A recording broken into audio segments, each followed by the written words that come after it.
Good to see you. Thank you, sir. Was the first time you saw the film in Venice at the festival? Absolutely. So I was nervous. I was excited. Because normally I'm not really too fond of watching my own work and together with 500, 600, 700 people. So I like to watch it in private a couple of weeks before, to let it sink in.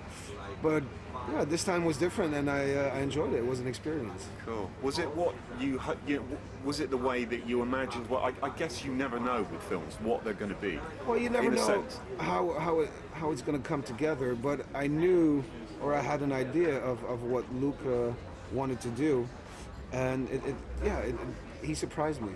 Yeah. Can we talk about Paul, the character you play? Tell us about him.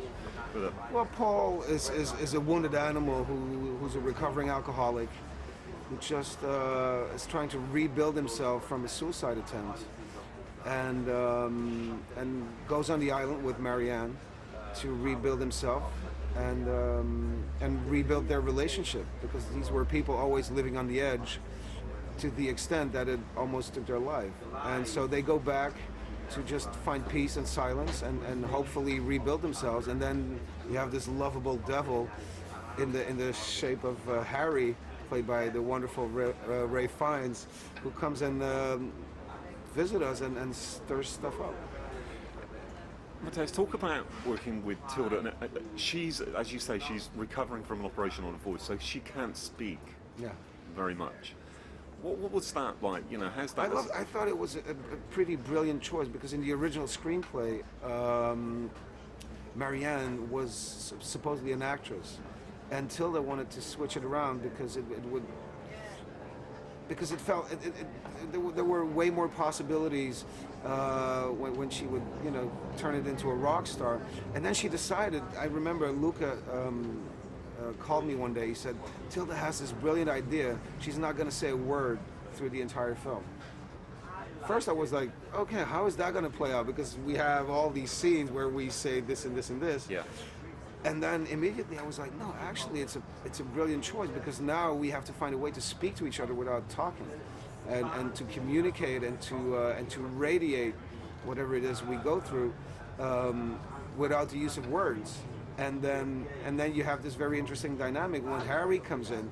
He's just like this flood of words. So he just brings words, and they cover up, his lack of adventure in his life, because that's why he comes out there. He's missing out on something, and he feels empty, and he tries to reclaim a lost love. Completely. And he tries to do that in the most lively way, using a lot of words.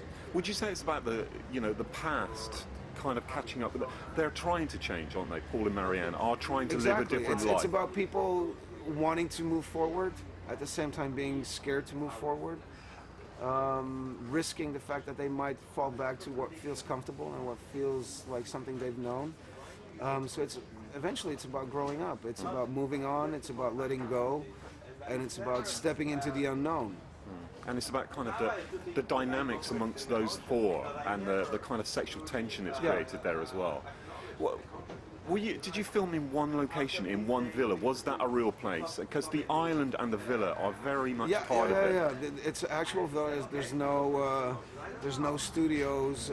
So we shot it on Pantelleria, which is a wonderful island between Sicily and Africa, actually. Yeah. And I think that the island is also an allegory for where these people are in their lives. To some extent, they are all on their own island, and also that island has a very ferocious energy. It's because it's a very small island, so it's very susceptible to all kinds of winds, and that adds a very, how should I say, a very intense energy to that place.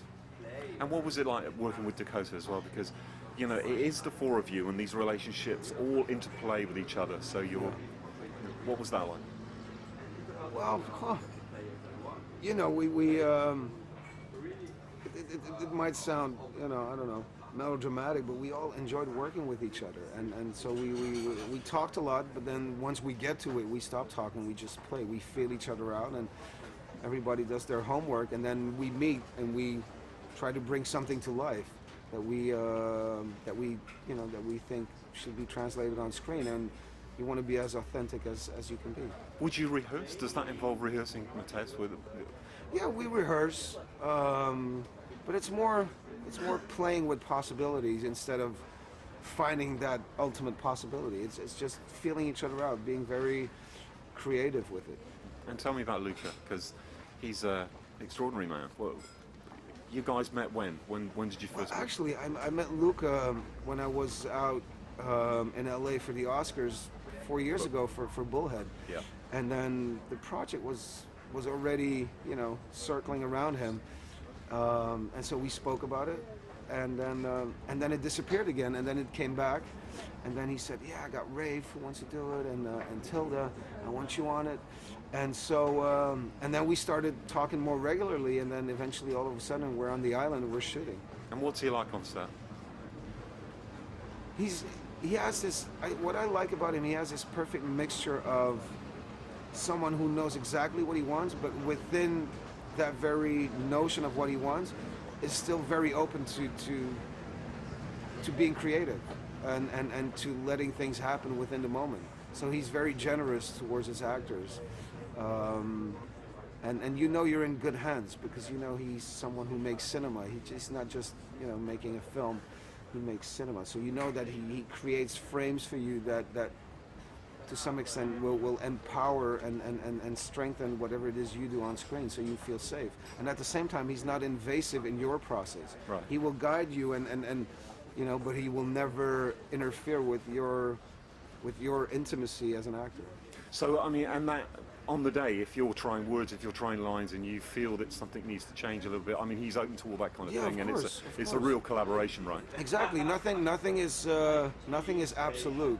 Nothing is, nothing is true. Nothing is absolute. Everything needs to be discovered within the moment, and so he's very open about cutting a line, changing a line. Yeah. And when you're in a location like that, and we've talked about the location being important to this, and it is, it kind of feels claustrophobic on that island for those four are very much outsiders. At the end of shooting, are you all together? Do you go out for dinner? Or, I mean, how does that work? Yeah, we do all that stuff. Not permanently, but sometimes when we have time, like in the weekends, we would go out or have big dinners. And we were a big team. Yeah, fun team. And tell me about the Tilda's work with Luca over a number of years now. What's that like, seeing those two together? And is it? Well, you can tell they're very symbiotic. You can tell they're like, they move like two cobras. They're not poisonous people, but cobras. they dance together, and sure. You can tell they really understand each other on a deeper level. So they don't always need words, and that's I always love to witness that when people just feel each other. But not exclusive, right? Because you guys are coming in, you, Rafe, Dakota, are not part of that, No, so for us, it's a discovery, and then we accept that people have known each other for a longer time and they understand each other on a different level. But that is not a problem. That's a beautiful thing to witness, and then you find your own way of interacting with the same person. Cool. And just sum it up for us. So what was this one like to make for you as an experience? Well, as it is with every film, you work, you put yourself out there, but you try to enjoy it. At least it's my philosophy. It's all about being playful, because I think being playful brings a level of joy and pleasure, but also, gets you rid of control, freakishness, I don't know how you say it, or ultra self-awareness. I think playfulness is the key to any creative process. Cool. Thank you very much, man. Cheers.